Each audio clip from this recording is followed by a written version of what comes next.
नमस्कार सांग मैंने जय जगन्नाथ। तो आज गोटे आपण गोटे हेल्दी केक रेसिपी नहीं कि पलि आसी जो केक टी डायबिटीज लोक भी खाई पारे कहीं ये अटा और गुड़ या केक टी जी टेस्टी थी पाटे सेमती मिल जाऊला। आपण मैंने देखिपे मो केक टी केते टेस्टी होता। तो टेस्टी सांगे पूरा सॉफ्ट भी होता।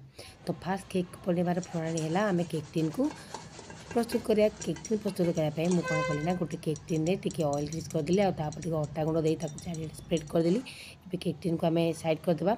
एबे जीवा आमर केक रो बैटर बनवा प्रणाली को। एबे जीवा आम केक रो बैटर बनाया। तो केक रो बैटर बनाया मुझे गुड़ ता सहित किसी तेल ताको भलसे मुझे मिसई दूसरी। आपड़ चाहिए पानी गुड़ भी नहीं पारे कि मो पाखे सुखा गुड़ थी तो मुझे ग्रेटेड करके काटिकी नहीं आ देहरे देली दही ताकू दे भलसे मिसई देली कहीं ये सब को भलसे मिसई सारापर ही तार से परस्पर साथ मिसब। तो भलसे मिसई सारापर एबे मुझे अटा। तो अटा को भलसे चलेकी ता भितर देदेली। तो यार माप है गोटे कप अटार आप 3/4 गुड़ देवे आउ 1/4 तेल देवे हाफ देवे दही। तो दही दे एबे आमको टी क्षीर लगे कहीं बैटर आम मोटा हो जाए तो रूम टेम्परेचर क्षीर मत पूरा ये कप्रे पूरा फुल गोटे कप्र क्षीर लगी आम यार गोटे थिक थिक तो कहीपरि मीडियम बैटर बनवा जमीक आम केक रे बैटर बने। तो ये देखो भलसे मिसई सारापर मोर केक रो बैटर एबे बनिकी रेडी हो गला। तो एमती ही बैटर आमको दरकार ता थिकनेसटा आमर यहीपरि ही रहिबो। तो ये से आम पकेबा किसी ड्राई फ्रुट्स। तो मु किसी काजू किसी आलमंड आउ किसी आमर जो किसमिश है ताकू ता देहरे पकईकी भलसे मिसई देली। आउ 4टी गुजराती गुंड करी भल फ्लेवर आसापी ताकू मत ता देहरे पकईली। आपड़ चाहिए भी किसी एसेंस पकई पारे किंतु मु गुजराती गुंड ही पकईची फ्लेवर पाई। तो ये ताकू आउ टिके भलसे मु मिसई देवी। एबे जीवा आमे जो थे आम केक बनवा से जगह तैयार कर। तो मुझे गोटे कड़े नहीं कड़े उपर किसी लुण स्प्रेड करदेली तापर गोटे स्टाण देती कहीं आमर केक तापर रखा तापर ताकू घोड़े देती 5 मिनट ताकि आमर से जो कड़ीटा टी हिट हो जाऊ। एबे जो इनो रखी फर्मेसन तो इनो को मु पकईकी सांगे सांगे एबे कौन करी ना केक टीन को ट्रांसफर करी कहीं इनो पकईबार सांगे सांगे आपन ताकू केक टीन को ही ट्रांसफर करेंगे। तो भलसे मुझे बाड़े देली ताकि किसी गैप जमी न रही कौन करना किसी ड्राई फ्रुट्स को सजेदेली। तापर मु किसी ड्राई फ्रुट्स को नहीं सजेदेली काजू आउ आलमंड आउ किसमिश को दे भलसे सजेदेली। एबे लास्ट टिके मोर राशि पकईबार था कारण राशि पकईले ना यार टेस्ट भी टिके आहरी द्विगुण हो जाए।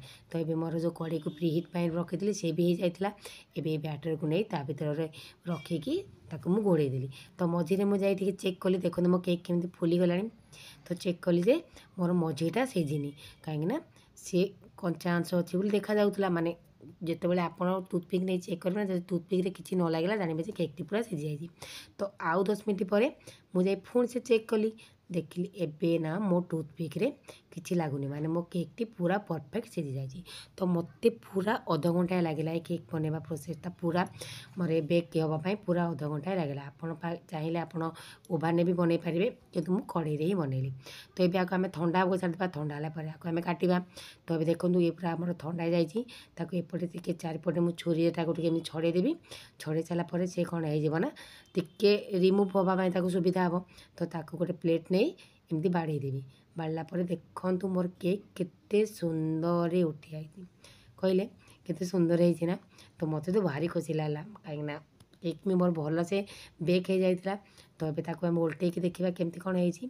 तो ये देखु पूरा स्पंजी केक मोर हो पूरा हार्ट सेप्र केक बनई। हजबैंड मो पुओ बहुत खुशी हो गले केक देखिकी माने मत भी सतरे कभी सांग ना बहुत टेस्ट थी मिठा भी पूरा परफेक्ट थी। आपड़ चाहिए गुड़ आउ कमे पारे आपण हिसाब से मिठा दे पारे। तो ये चलतु ए केक कट कर टाइम आसीगला। तो ये देखो केक मोर केते सुंदर भाव में कटि जाऊँगी। तो गुडुली पूरा खुशी होगी अनेक बसई मामा केक खाइबी केक खाइबी। तो ये चेक करें आमर स्पंजी होती कि नहीं। तो देखो आमर केक पूरा स्पंजी होती। तो एमती थी मोर किसी केक रेसिपी आउ खाइबारे भी बहुत टेस्टी थी। तो निश्चय आगे बनईकी ट्राए करूँ घरे खातु। तो आजिकर ब्लॉग एतिक रखुची नमस्कार।